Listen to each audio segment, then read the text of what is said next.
اعوذ باللہ من الشیطان الرجیم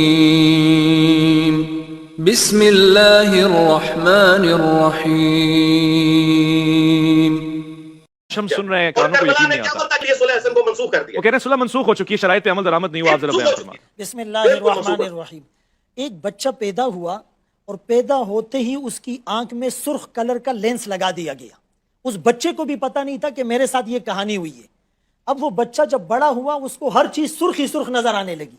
لوگ اس کو کہہ رہے ہیں یہ ہری ہے، یہ پیلی ہے، یہ سفید ہے، یہ بلیک ہے، لیکن وہ ساری دنیا سے لڑنے لگا کہ ساری چیزیں سرخ ہیں. یہ جو پیراڈائم ہوتا ہے نا، نیگیٹو پرسیپشن، نیگیٹیویٹی، تو یہ جب ذہن میں آ جاتی ہے پھر آدمی ہمیشہ انتشار کی بات کرتا ہے. بنیادی طور پر ایک بات یہ ہے کہ یہ جو جملہ کہا جاتا ہے جی پوری حدیث بیان کی جائے، بعض لوگ تو حدیث بھی بیان نہیں کرتے، نمبر بتاتے ہیں. اور اگر پوری حدیث ہم یہاں بتائیں تو اس کے لیے اویس صاحب آپ کو چاہیے کہ مجھے 1 گھنٹہ دے، قاری صاحب کو 1 گھنٹہ دے، شاہ صاحب کو 1 گھنٹہ دے، پھر ہم پوری حدیثیں بیان کریں گے. ظاہر ہے جو مناسبت ہوتی ہے، ہم صحابہ کی بات کرتے ہیں تو برا لگ گیا، موضوع کیا ہے، بات کیا، یہاں پر بات کیا ہے اور اس سے irrelevant باتیں بیان کی جاتی ہیں. تو ایک بات تو یہ ہے، میں نے شروع میں عرض کیا کہ بھائی اہل بیت کی عظمت اور فضیلت کی جو ہم حدیث پڑھتے ہیں، روایت کرنے والے صحابہ ہیں. صحابہ کی جب فضیلت بتاتے ہیں، روایت کرنے والے اہل بیت. حضرت حسین رضی اللہ عنہ کے پاؤں سے مٹی حضرت ابو ہریرہ نے صاف نہیں کی، حضرت عمر رضی اللہ عنہ نے کیا ان کے وظیفے مقرر نہیں کیے؟ صدیق اکبر رضی اللہ عنہ کے گھر میں خود امی فاطمہ فرماتی ہے جب بھی میرے بیٹے نہ ملے تو وہ صدیق کے گھر میں ہوں گے. یہ ساری چیزیں ہمارے سامنے نہیں ہیں.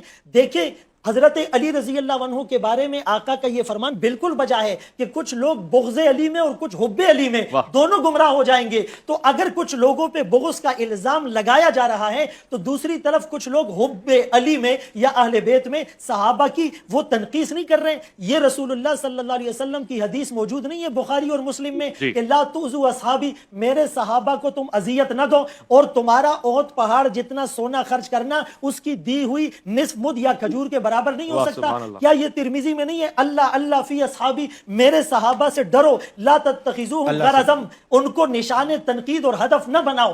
لوگ ان سے محبت کرتے ہیں میری وجہ سے، لوگ ان سے بغض کرتے ہیں میری وجہ سے. قرآن کریم میں یہ جو سورہ فتح کے آخری رکوع ہے، اشداء علی الکفار رحماء بینہم تراہم رکعا سجدا، آگے کیا ہے؟ کان کھول کر سنیں، یبتغون فضلا من اللہ ورضوانا. یہ قرآن سرٹیفائڈ گارنٹیڈ بات نہیں کرتا. تراہم رکعا سجدا یہ گارنٹیڈ بات نہیں ہے. سیماہم فی وجوہہم من اثر السجود یہ گارنٹیڈ باتیں نہیں ہیں. تو کہنے کا مقصد یہ ہے کہ حضرت علی رضی اللہ عنہ، حضرت حسن اور حسین اہل بیت، ان کے فضائل ہمارے ممبروں سے بیان ہوتے ہیں. اب کوئی وہاں آتا ہی نہیں ہے اور اس کو سننے کے لیے تیار ہی نہیں ہے تو وہ ایک الگ بات ہے. عظمت صحابہ کی بات اگر کسی کو بری لگتی ہے تو یہ ڈنکے بجتے رہیں گے. اہل بیت کی محبت کے ڈنکے بھی بجیں گے، عظمت صحابہ کے ڈنکے بھی بجیں گے. وہ امیر معاویہ رضی اللہ عنہ کا نام لیا گیا، یہ میرے آقا کی لسان نبوت کی دعا نہیں ہے؟ اللہم اجعلہ ہادیا مہدیا واہدی بھی.